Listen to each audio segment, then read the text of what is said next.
C'est une réunion du Conseil de sécurité qui doit se tenir à New York ce mercredi, mais à huis clos.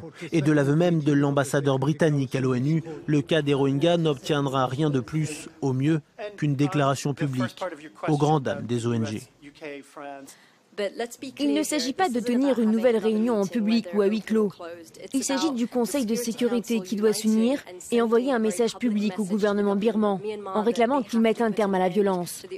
En lui disant qu'il doit autoriser un accès complet non seulement aux journalistes indépendants, mais aussi aux nations et à tous ceux qui doivent voir ce qu'il se passe là-bas.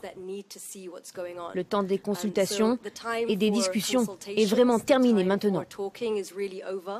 Une autre organisation non gouvernementale, Human Rights Watch, s'indigne de l'inaction des États-Unis, de la France et du Royaume-Uni, les trois pays occidentaux, membres permanents du Conseil de sécurité.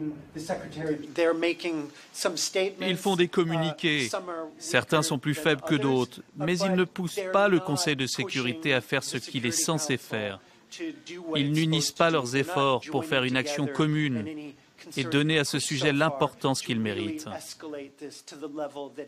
On parle de nettoyage ethnique, de centaines de milliers de personnes qui ont dû fuir ces dernières semaines et de réunions à huis clos. C'est vraiment ridicule.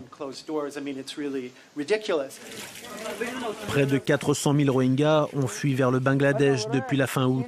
Le haut-commissaire de l'ONU pour les réfugiés appelle lui aussi à une action rapide, sur le plan humanitaire cette fois.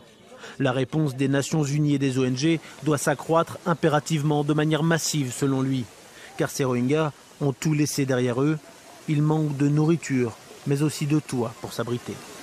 La prix Nobel de la paix, Aung San Suu Kyi, est plus que jamais sous le feu des critiques pour son silence. Celle qui est la dirigeante de fait de la Birmanie a d'ailleurs annulé ce matin sa participation à l'Assemblée générale